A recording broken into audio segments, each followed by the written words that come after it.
Atilra es artífice de un proyecto solidario, colectivo y social. Es una realidad que crece, se desarrolla, vive y se multiplica.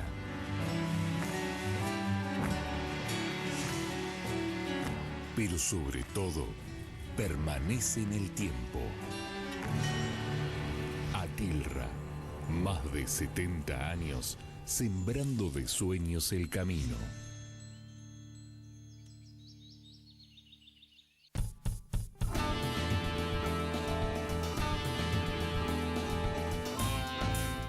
Bueno, para los que se incorporaron ahora al programa Economía 4D, ¿de qué estamos hablando? Imagínense, de economía y este escenario que se dio de la puja entre la tasa de interés y el dólar, ¿no es cierto, Agustín? Así es. Y del otro lado, ¿cómo podemos llamar? ¿Del otro lado del mostrador? No, del otro lado del living, por lo menos. Del living y de aquellas personas que, bueno, que tienen distintos criterios económicos. A veces, en muchos casos, hay una confluencia en cuanto al diagnóstico y estamos ahora con Hernán Lecher, director de CEPA, el Centro de Economía Política Argentina. Bueno, Hernán, gracias por estar en el programa. ¿Y cuál es tu diagnóstico y tu visión de lo que hablamos en la primera parte del programa? No, yo quisiera retomar algo que decía Agustín, y lo hablábamos recién fuera del aire.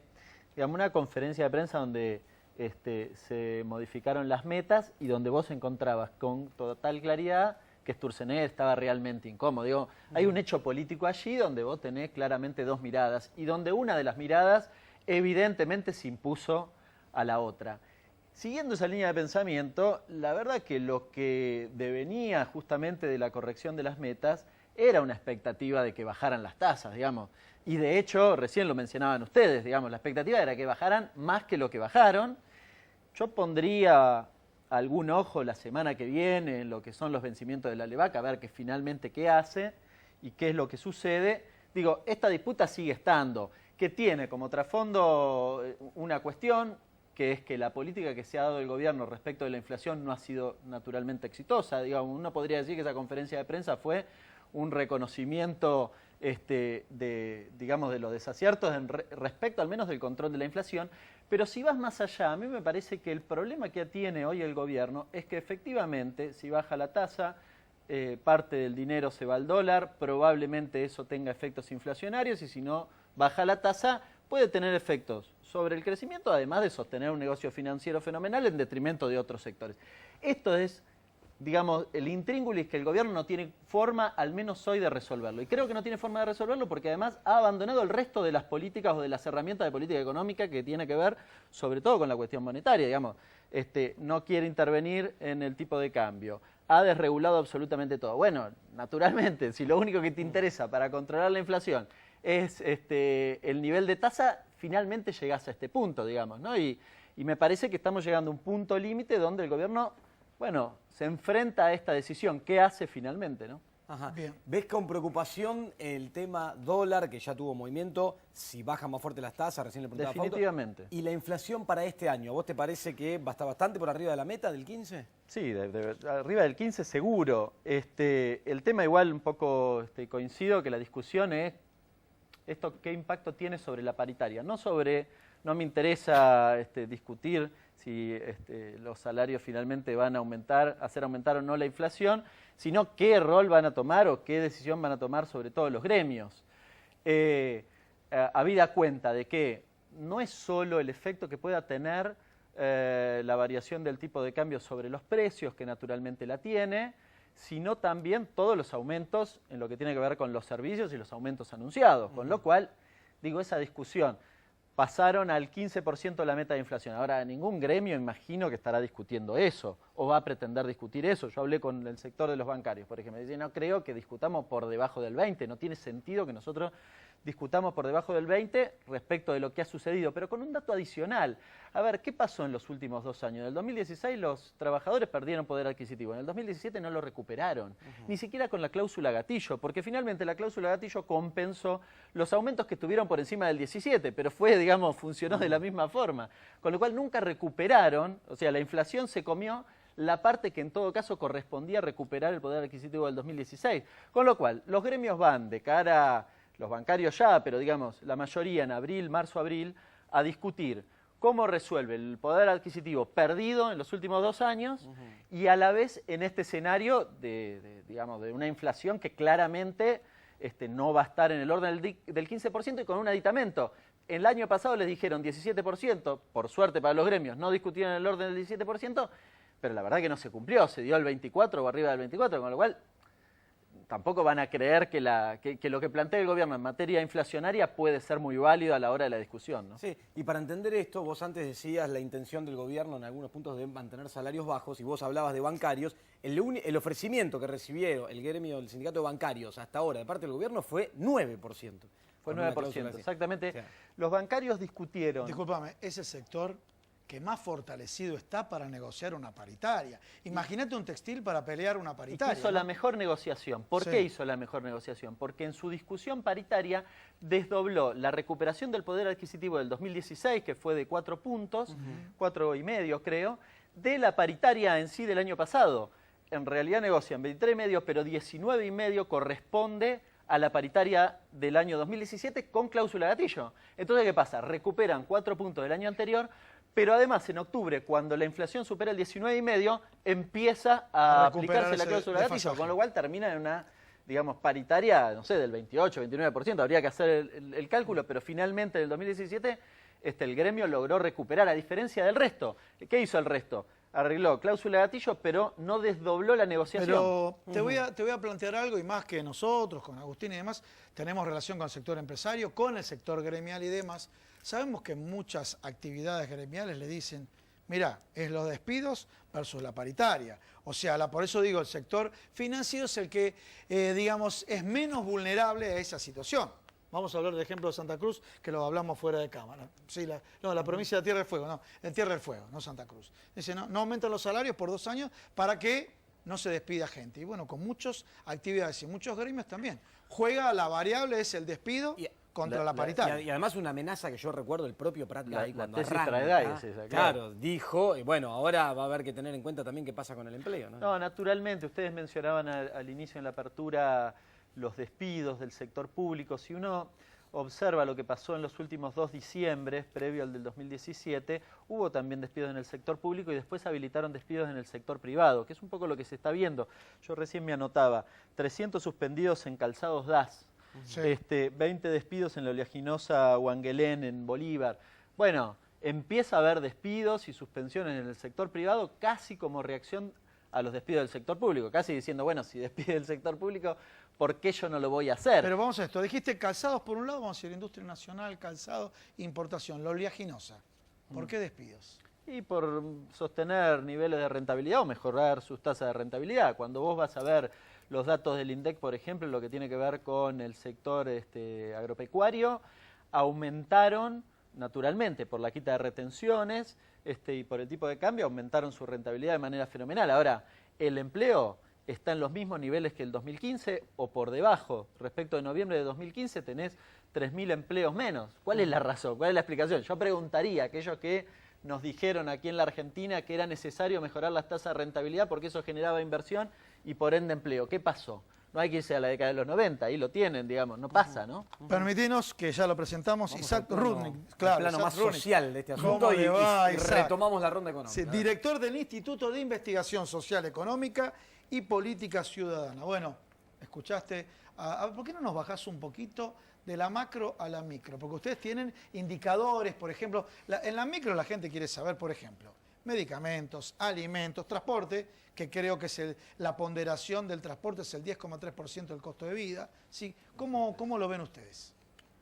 No, más allá de algunos datos que tienen que ver con esto que vos preguntás en particular, me parece de que esta discusión de las tasas, el dólar, los niveles digamos que están pagando por la LEVAC y las decisiones del gobierno del 28 de diciembre de adecuar supuestamente adecuar a las previsiones del mercado, digamos, en realidad tienen un trasfondo que es mucho más concreto, que es cómo se movió la economía y cuáles son los saldos de ese proceso económico durante el año 2017. Vos tenés un agujero en la balanza comercial de 8.000 millones de dólares. Realmente es una situación absolutamente insostenible, donde has mantenido un nivel de consumo en reducción, pero que sigue estando muy por encima del nivel de producción y que solo lo llenaste con importaciones y con endeudamiento, o sea, donde mantuviste un nivel de obra pública chica y mediana que permitió resolver el intríngulis electoral, el cuello de botella electoral, solo con endeudamiento. El problema es que, haciendo el balance el 28 de diciembre, no hay ninguna perspectiva de crecimiento serio de la economía para el 2018. Pero bueno, hay una situación en América Latina que las previsiones de los organismos internacionales están en que en el conjunto de la región la economía va a crecer 1,5%, o sea, está por debajo del crecimiento vegetativo de la población. Crecimiento serio. ¿Te va a decir el gobierno nuestro crecimiento? Es serio. No, ¿Qué te referís crecimiento serio? No, hubo un crecimiento que está oscilando alrededor del 2,5% del 2017, pero que obviamente es parte de la recuperación de lo que se perdió en el 2016. Entonces, ¿cuál es la evaluación que tenemos que hacer? Digamos, en esto coincidente con los organismos internacionales. Se paró el proceso recesivo, pero si uno lee los informes de los organismos internacionales, ninguno augura para la Argentina un proceso de crecimiento. La inversión está estancada en los últimos 4 años. O sea, el porcentaje de inversión respecto al PBI es el mismo que tenía los dos últimos años del kirchnerismo a estos años de Macri, con el descenso del poder adquisitivo, los deberes, intentar hacer los deberes en la reducción del gasto público, etcétera, está en 17 puntos, que es obviamente absolutamente insuficiente para pensar en crecimiento, porque esa inversión de 17 puntos respecto al PBI es recuperación del desgaste que tiene el proceso económico, las estructuras económicas, el desgaste natural, y no apunta. Y te voy a decir otra cosa, que tiene que ver con esto de los despidos en el sector de las oleaginosas. Nos dijeron de que iba a haber una explosión de crecimiento de granos. Primera medida de Macri, si nos acordamos, 15 de diciembre del 2015, bajo las retenciones, etcétera, etcétera. Récord de la exportación de granos, producción, exportación de granos. Claro, el año pasado fueron de 130 millones de toneladas, ahora en el 2015 habían sido 123. Y de ahí ese es el estancamiento, pero porque el mercado global no va a absorber, hoy por hoy, no tiene posibilidad de absorber más que esa magnitud de grano. Entonces, eso en realidad se termina trasladando, y voy en definitiva a la pregunta original que ustedes me hicieron, se traslada obviamente sobre las espaldas de los sectores más vulnerables, de los sectores más pobres. Hay una pérdida de poder adquisitivo importante entre esos sectores. La asignación universal por hijo, una familia que tiene 2 hijos con asignación universal, entre principio de año y este año subió 618 pesos. Para cubrir la canasta básica de alimentos, la más austera de todas, subió el valor de esa canasta básica subió 1.000 pesos. O sea, las otras asignaciones en general, sociales en general, no tuvieron aumento. Apenas poquito más que la mitad. Exactamente. O sea, pierde mucho. Y si lo llevas a la canasta básica total, la canasta básica total subió 2.500 pesos. Desde diciembre del 2016 a diciembre del 2017. Y ustedes que siguen de cerca la cuestión más social y el análisis de los indicadores sociales del instituto, ¿este contexto económico, el clima social en Argentina lo ven con preocupación?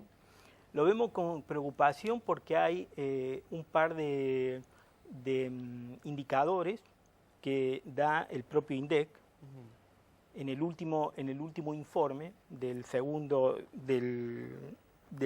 semestre, del 17 de octubre, que en realidad corresponde al primer semestre, plantea una pequeña baja de la pobreza, pero significativamente una suba de la indigencia. Sube la indigencia. Que es la medición, vamos a decirlo, más dura de la pobreza. Es la más dura porque significa de que hay, en el caso del conurbano, más de 1 millón de personas, en el conurbano, cifras del INDEC, más de 1 millón de personas que no tienen los recursos suficientes para poder alimentarse adecuadamente.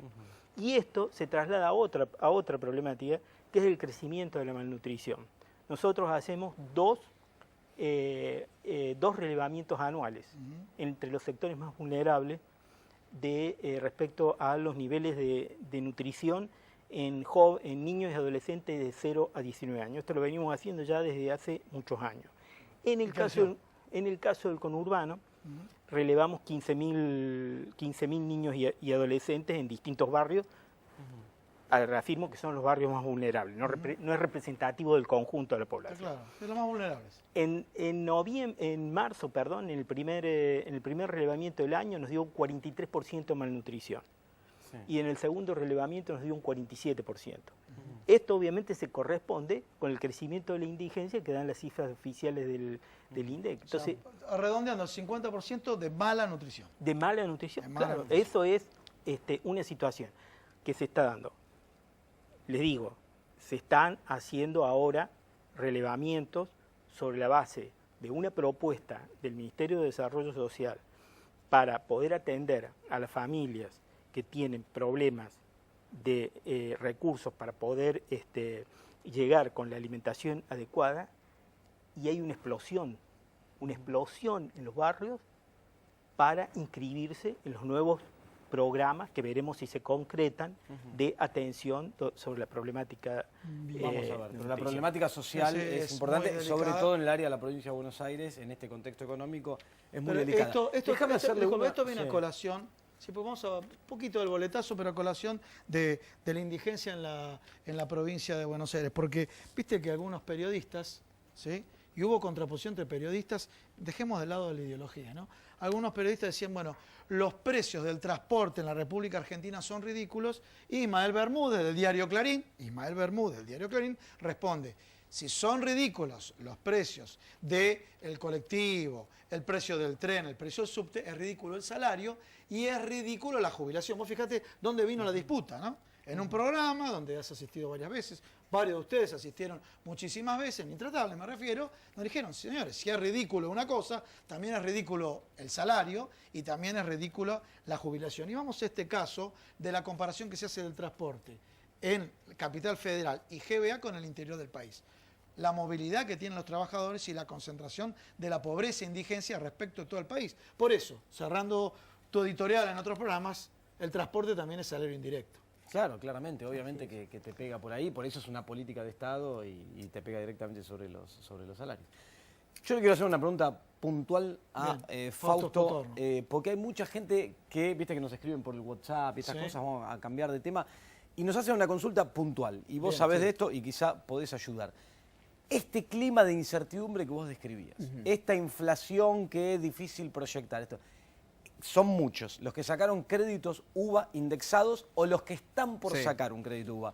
¿Se preocupan? ¿No se preocupan? ¿El que lo está por sacar lo saca? ¿Qué puntual? Yo con el crédito UVA le digo dos cosas. A ver. El sistema es bueno... Despacito, como la canción. Es bueno en general poder tener crédito hipotecario que no tenías, que puedes comprar la casa. Ahora, hay que tener en cuenta que es una deuda que se va acumulando, digamos, se te va acumulando la inflación, y no significa necesariamente que el precio de la vivienda siga en la misma ruta, digamos, ¿no? Sí, señor. Entonces, yo si hay que tomar crédito UVA, si tenés que tomar un crédito UVA, trataría de no irte al límite de lo que puedes pagar, o sea, irte al extremo de quedar ahogado. Porque estás en el límite de la escala de tus ingresos. Exactamente, porque pensá que es un crédito a 20 años y por ahí en algún momento las viviendas empiezan a bajar, que en Argentina están caras, en el mundo están caras las viviendas. Ya hemos discutido con Agustín esto en otros lados. En otros ámbitos este tema. Pero las viviendas están caras y no necesariamente tu crédito y tu vivienda van a ir por el mismo sendero de apreciación. Entonces, me parece un buen instrumento a tener. Para usarlo con precaución. Tomar una cuota que te represente un nivel bajo de tu salario. Sí, que no te exija tanto que no puedas absorber shocks. Si vamos a sintetizar lo que dijo Fausto Spotorno, y ahora ya te escuchamos, pero para sintetizar, vos recomendás semáforo amarillo. No, a tomarlo con precaución. Es una buena herramienta usarla con precaución. Pero un verde que pasa amarillo ahí. Sí. Bueno. La visión de Hernán, y ahora le voy a hacer una cortita a los dos también. A ver, vos preguntabas, dependiendo del caso, sobre todo aquel que lo está por tomar, el problema que tiene es que si varió el tipo de cambio, probablemente le aumentó el valor del inmueble. Obvio. Entonces, cuando fue a pedir el crédito y antes pedía una cantidad de uva, ahora tiene que pedir más. Entonces debe más plata y no hizo nada, básicamente. Este es el problema principal. Después, probablemente, la variación del tipo de cambio afecte el proceso inflacionario y, por ende, tenga efectos sobre la actualización de la deuda que vos tenés, con lo cual no sería sorprendente que una persona vaya al banco y diga y se fije y deba más plata que la que finalmente pidió, solo algunos meses después, ¿no? Ahora, yo comparto con Fausto esto, digamos, el riesgo en realidad para un crédito de ese tipo es que si vos tomás un crédito a 30 años donde el 30% de tu salario vas a aplicarlo a la cuota y lo que va a pasar es que nunca se va a achicar esa cuota en relación a tu salario, quizás no se despega demasiado tampoco, pero no se va a achicar, y si perdiste el trabajo a los 2 años, estás muy complicado, digamos. Es muy probable que pierdas finalmente el inmueble. O sea, vos serías más cauto. Si la de él es amarillo, lo tuyo es un naranja. No, él dijo verde iniciando amarillo. El tuyo, amarillo. Tenés que tener mucha seguridad. A mí, la verdad, que a ver, difícil. No, yo creo que no se puede observar esta situación del crédito inmobiliario en la Argentina respecto a las últimas experiencias de los últimos años en el mundo. O sea, el crédito inmobiliario... Te referís a Grecia y España. Grecia, España, Estados Unidos. Estados Unidos. O sea, el crédito inmobiliario basado en el endeudamiento, que no va de la mano de crecimiento productivo, que justamente resuelva el problema de la estabilidad de los trabajadores, va a una bomba de tiempo. Una burbuja. A una burbuja que va a explotar y es una bomba de tiempo. Y este es el concepto general con el que está manejando la economía este gobierno. Yo creo que la adecuación del 28 de diciembre es porque ellos evaluaron de que no había condiciones para el crecimiento genuino, crecimiento de inversiones productivas genuino durante el año 2018. Entonces tienen que pensar en una situación en la que tienen un conflicto social muy fuerte, que el que se generó en diciembre, con perspectiva a que se reinstale durante el próximo año.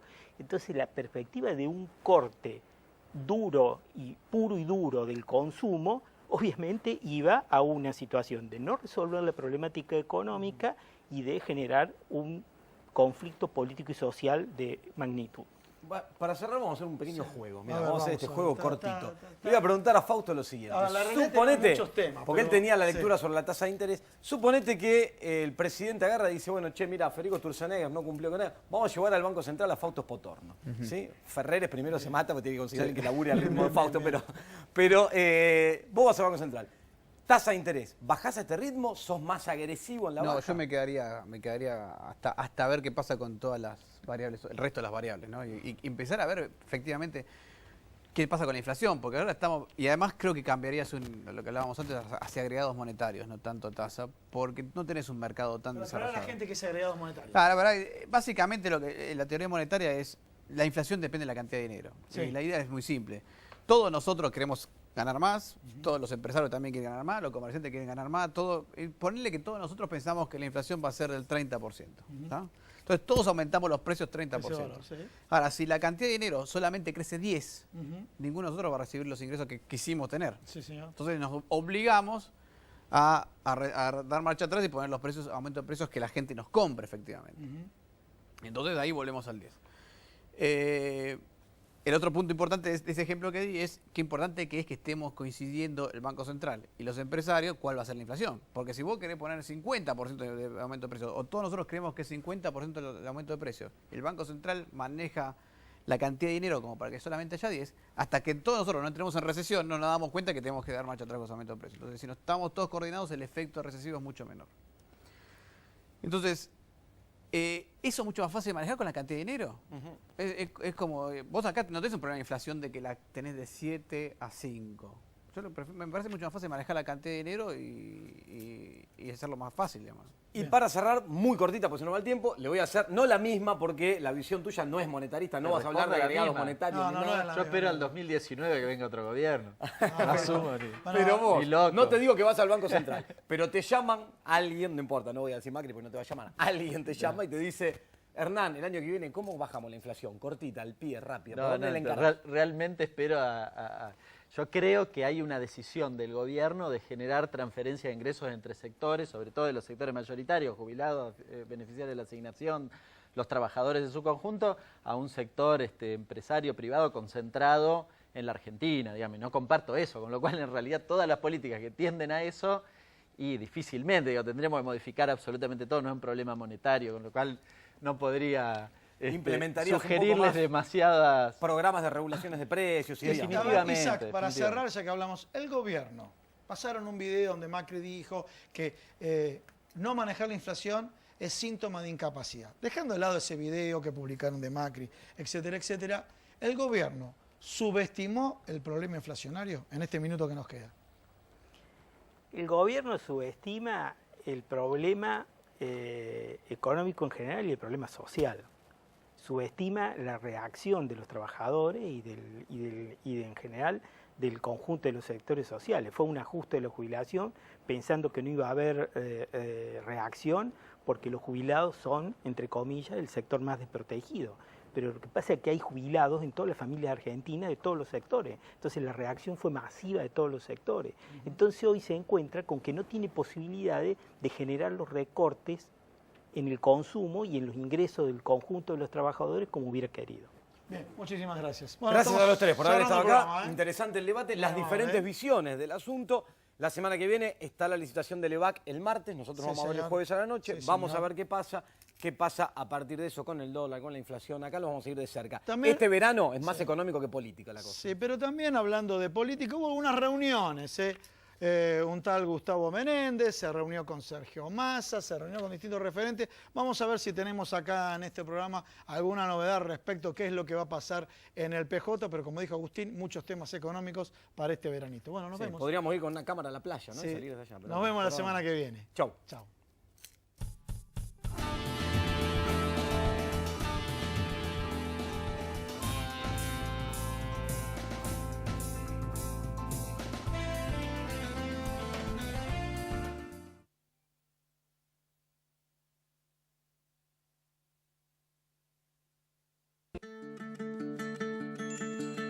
Atilra es artífice de un proyecto solidario, colectivo y social. Es una realidad que crece, se desarrolla, vive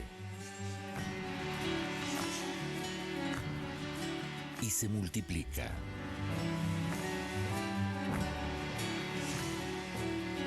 Pero sobre todo, permanece en el tiempo.